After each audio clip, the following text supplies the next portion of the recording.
紅葉してきました。それに引き換え我が家のもみじはしょぼもみじ。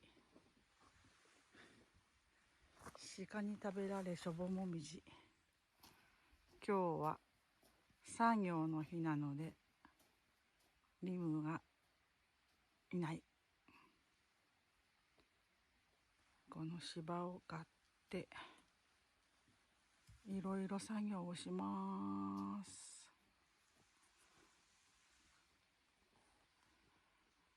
羊雲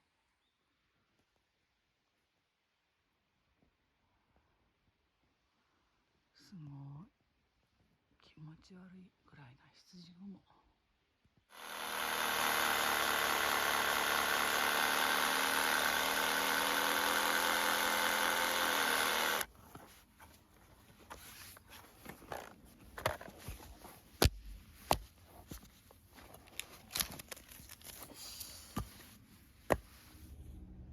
今日のランチは作業がメインなのでカップラーメン。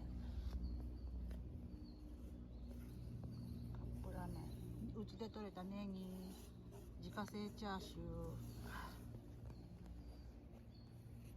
ラーメン作ります。